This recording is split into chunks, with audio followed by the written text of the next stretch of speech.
우리가 읽은 27절의 말씀은 10절부터 현숙한 여인에 대해서 강조한 모든 내용을 간략하게 한 절로 정리를 해줍니다. 그녀에 대한 가족들의 존경과 칭찬으로 그리고 이어집니다. 현숙한 여인은 자기 집안을 잘 꾸려나간다라는 설명인데요. 집안의 모든 일을 잘 보살피고 게으름을 피우지 않는다라는 말을 게을리 얻은 양식을 먹지 않는다라는 설명으로 합니다. 이 말은 부지런히 일한다라는 의미도 있지만 원하지 않는 불로소득과 같은 것을 추구하지 않고 항상 성실하게 자신에게 맡긴 일을 감당한다라는 것을 의미합니다. 그에 대해서 28절은 자식들이 모두 일어나 현숙한 어머니에게 살해한다라는 말로 번역을 했는데 존경한다라는 말이고 남편도 그녀를 칭찬합니다. 가족들에게 인정받는다라는 것은 무엇보다 소중하다라는 생각을 갖습니다. 쉽고도 어려운 일이다라는 말입니다. 세상에서 가장 아름답고 영원한 것을 들자면 고운 것 그리고 아름다운 것에 대해서 설명을 하는데 먼저는 연결된 내용으로 이 곱고 아름답다라고 하는 것은 여인들을 상징하는 보통 외모를 설명하거나 또는 그와 관련된 신체적인 부분들을 설명할 때 곱고 아름답다라는 말들을 합니다. 하지만 그것 또한 시간이 지나가면서 또 세월의 흔적으로 남기 때문에 사라질 것으로 설명을 하고 또 한 가지는 우리가 세상에서 바라보는 또는 세상에서 추구하는 것들을 곱고 아름다운 것으로 상징적으로 의미를 합니다. 보기에 좋고 또 사람들이 원하고 바라는 그러한 것들을 곱고 아름답다라고 하는 이런 비유적인 설명을 통해서 그것을 쫓고 또 그것을 바라고 소망하며 살아가지만 시간이 지나고 나면 그것도 거짓되고 헛되다라고 하는 설명입니다. 아마 이 표현과 이 단어 때문에 솔로몬이 지었을 것이다 라는 설명을 하게 됐다고 생각합니다. 솔로몬이 이어지는 전도서 우리 성경에서 전도서의 말씀에서 가장 두드러지게 또 가장 분명하게 강조하는 것 가운데 하나가 헛되다라고 하는 단어였어요. 어찌 보면 잠언의 마지막이 헛된 삶을 살지 않는 지혜라고도 볼 수 있을 겁니다. 헛되게 살려고 하는 사람은 아무도 없습니다. 그러나 하나님이 보실 때 헛된 삶이 많다는 거죠. 세상에서는 그 사람의 성공 또 그 사람의 업적을 통해서 평가를 합니다. 그러나 하나님이 보실 때에 하나님의 평가는 헛되냐 헛되지 않느냐에 대한 평가로 하나님이 그 사람의 삶을 평가하신다는 거죠. 결국 그것을 통해서 그는 하나님이 보시기에 아름다운 삶을 살았느냐 세상이 보기에 아름다운 삶을 살았느냐를 돌아봐야 할 것이라는 겁니다. 이 칭찬하다라고 하는 말의 또 다른 의미가 찬양하다라고 하는 것도 있고 또 한 가지는 인정하다라고 하는 의미도 있습니다. 그래서 28절에서 남편이 자신의 아내를 인정하고 30절에서 하나님께서 그녀를 인정하고 31절에서 온 성이 그녀를 인정한다라고 하는 겁니다.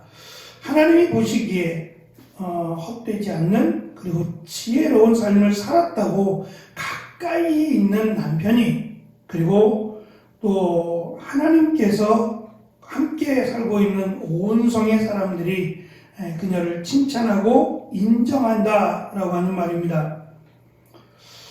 마무리를 하면서 현숙한 여인이 이처럼 사람들에게 인정받고 사람들에게 칭찬받을 수 있는 비결이 뭐냐라고 하는 것을 30절에서 사실은 결론을 지어서 설명을 합니다. 그것은 여호와를 경외하는 삶을 살았기 때문이라는 거예요. 그녀의 삶의 중심에는 그녀가 부지런히 열심히 성실하게 또한 가난한 자들을 돌보고 또 사랑하는 가족들을 돌보며 살아갈 수 있었던 그 힘에 또는 그 중심에는 여호와를 경외하는 하나님 말씀대로 살려고 하는 그의 믿음이 있었기 때문이다 라고 하는 것이 이 잠언의 결론이라고도 할 수 있을 겁니다. 어제 잠깐 말씀드린 대로 유대인들은 참 다사다난 파란만장한 삶을 살았어요. 그 삶을 절기를 통해서 부림절이라든지 또는 유월절이라든지 이스라엘 백성들의 믿음의 정체성을 유지하기 위해서 이 절기들을 통해서 절기 때가 되면 말씀들을 노래로 특별히 노래로 불러서 그들이 자신들의 신앙을 점검하고 또 자녀들에게 그 신앙을 물려주려고 노력들을 해왔습니다. 특별히 짧은 말씀들 아가서나 룻기나 에가나 전도서 에스더를 절기와 관련돼서 가족들이 함께 읽고 그 말씀을 나누었는데요. 이 5권의 책들이 절기와 관련된 순서들이 있습니다. 아가서, 룻기, 에가, 전도서, 에스더의 순서인데 여기서 룻기와 아가서의 순서만 바뀐다고 했습니다. 의도적으로 이 순서를 바꾼 것은 잠언에서 지금 강조하고 있는 여호와를 경외하는 삶을 살았던 현숙한 여인을 칭찬하고 인정하는 이 내용이 룻기에 등장하는 룻 또는 보아스가 현숙한 여인 또는 유력한 남자가 될 수 있었던 동일한 이유이기 때문에 의도적으로 룻기를 먼저 유대인들은 읽었다라고 하는 겁니다. 결국 이 잠언을 통해서 우리에게 강조하는 것은 여러 가지 우리의 실제적인 삶에 대한 부분 또는 우리의 역할에 대한 부분이 많습니다. 그것이 막연하지 않고 작은 부분 속에서 생각하고 행동하는 작은 부분 속에서도 충분히 하나님의 그 여호와를 경외하는 삶을 살 수 있다라고 하는 그런 내용이고 또는 자녀들에게는 자녀들의 삶의 중심의 계획 가운데 여호와를 경외하는 그 중심이 있어야 한다. 그것이 믿음의 가정을 세우는 열쇠임을 우리에게 강조합니다. 특별히 이 아내의 역할에 대해서 지금 강조하고 그것의 중요성을 강조하면서 마무리하고 있는 이유는 아내의 역할이 그만큼 중요하기 때문이기도 하고 또 한편으로는 아내의 역할이 중요한 만큼 남편의 역할이 중요하다라고 하는 것을 의도적으로 강조를 하므로 이 가정에서 부모의 역할 이것이 자녀에게 고스란히 신앙의 유산으로 물려진다라는 것을 강조하므로 하나님께서 원하시는 믿음의 가정을 세울 것을 잠언의 말씀을 통해서 우리에게 강조해주고 있습니다. 4월 17일부터 잠언의 말씀을 시작해서 어느덧 6개월 조금 넘게 잠언의 말씀을 새벽마다 나누었습니다. 반복된 내용도 상당히 많지만 특별히 잠언의 내용을 살피면서 그냥 좋은 말씀, 교훈의 말씀으로 생각하고 묵상하고 읽었던 그런 내용들이 저에게는 참 새롭게 그리고 많은 것들을 생각하게 하는 말씀이었다라고 생각합니다.